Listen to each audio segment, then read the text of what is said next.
গছৰ তলত পৰি থকা ভগৱানৰ ভঙা মূৰ্তিখন দেখি বুজিলোঁ, পৰিস্থিতি যেনেকুৱাই নহওক কিয় নিজকে কেতিয়াও ভাঙি যাব নিদিবা।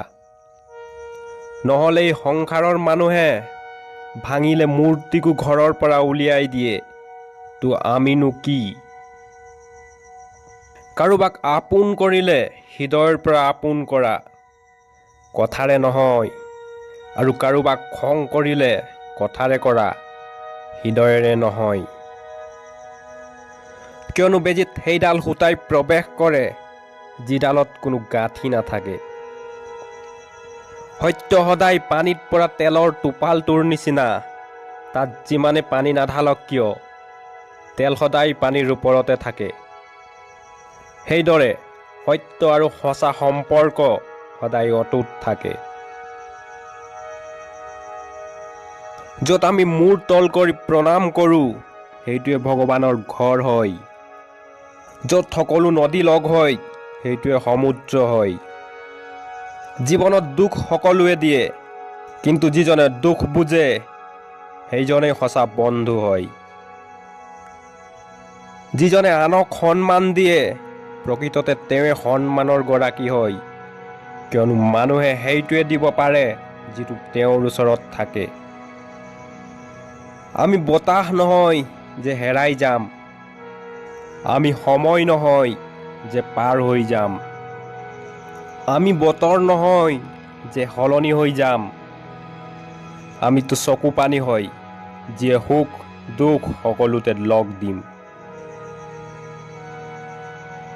ভাল সম্পৰ্কত চৰ্তৰ দৰকাৰ নহয়, কেৱল দুজন সুন্দৰ মানুহ লাগে, এজন সম্পূৰ্ণ কৰিব পৰা আৰু আনজনে বুজিব পৰা। গীতাত লিখা আছে যে যেতিয়া মানুহৰ প্ৰয়োজনীয়তা সলনি হৈ যায় তেতিয়া মানুহৰ কথা পতাৰ ধৰণো সলনি হৈ যায়। সময়ৰো লীলা চোৱা, কাৰোবাৰ পাৰ নহয় তো কাৰোবাৰ নোজোৰে। সময় দেখা নিদিয়ে, কিন্তু বহুত কিবা কিবি দেখাই দিয়ে। আপোনতাটো বহুতে দেখায়, কিন্তু কোন আপোন সেইটো সময়ে দেখাই দিয়ে।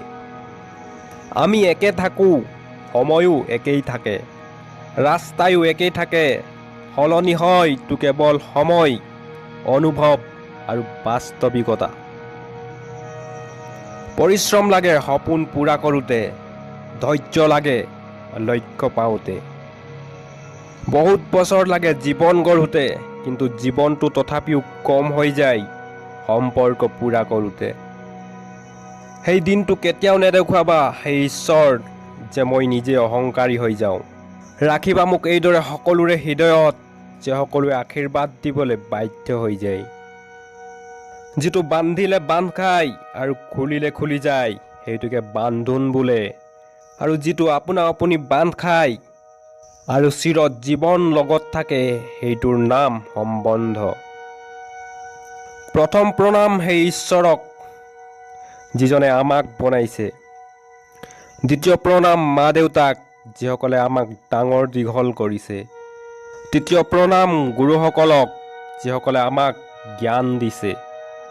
চতুৰ্থ আৰু সকলোতকৈ মহত্বপূৰ্ণ প্ৰণাম আপোনালোকক, যিসকলে মোক আপোনালোকৰ লগত জড়িত থাকিবলৈ প্ৰেৰণা দিছে।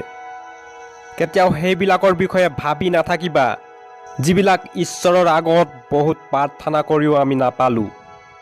বৰণ সেই অগণন বস্তুবিলাক চোৱা যিবিলাক বিনা প্ৰাৰ্থনাত ঈশ্বৰে আমাক দিছে।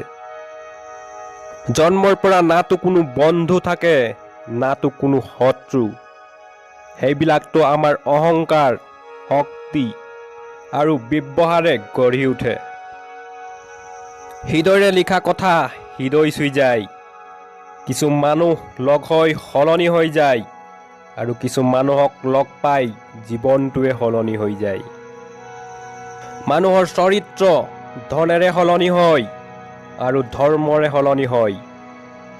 যেতিয়া মানুহ ধনসম্পন্ন হৈ যায় তেতিয়া অহংকাৰী হৈ যায়, আৰু মানুহ যেতিয়া ধৰ্মসম্পন্ন হৈ যায় তেতিয়া বিনম্ৰ হৈ যায়। জীৱনটো ছুটি দিলেও দিবা হে ঈশ্বৰ, কিন্তু দিবা এনেকুৱা যেন মানুহৰ হৃদয়ত থাকোঁ আৰু সদায় ভাল কৰ্ম কৰি থাকোঁ। কোনেও নাজানে আমি এই জীৱন যাত্ৰাত এজনে আনজনৰ কিয় লগ হওঁ। সকলোৰে লগত ভাল সম্পৰ্ক নহয়, কিন্তু ঈশ্বৰে আমাক কিছু ব্যক্তিৰ লগ কৰাই অদ্ভুত সম্পৰ্ক বান্ধি দিয়ে। আমি সেই সম্পৰ্কবিলাকক সদায় চম্ভালি ৰাখিব লাগে। হাঁহি থকা মন আৰু হাঁহি থকা চেহেৰা, এইটোৱে হ'ল প্ৰকৃত সম্পত্তি। কোনোবা এজন সন্তক সুধিলে, আপুনি ডাঙৰ হৈ কিন্তু তলত কিয় বহে? সন্তজনে উত্তৰ দিলে, তলত বহা ব্যক্তিয়ে কেতিয়াও নপৰে।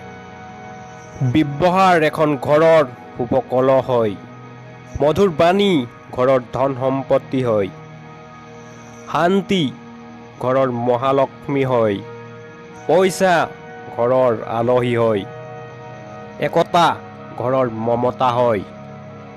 ব্যৱস্থা ঘৰৰ শুভ হয় আৰু সমাধান ঘৰৰ সঁচা সুখ হয়। বন্ধুসকল, ভিডিঅ'টো কেনেকুৱা লাগিলে কমেণ্ট কৰি মোক নিশ্চয় জনাবা। লগতে লাইক, শ্বেয়াৰ আৰু ছাবস্ক্ৰাইব কৰি মোৰ মনোবল বঢ়াই থকা, তাকি মই আৰু ভাল ভাল ভিডিঅ' আপোনালোকলৈ আগবঢ়াব পাৰোঁ। আজিলৈ ইমানেই, ধন্যবাদ।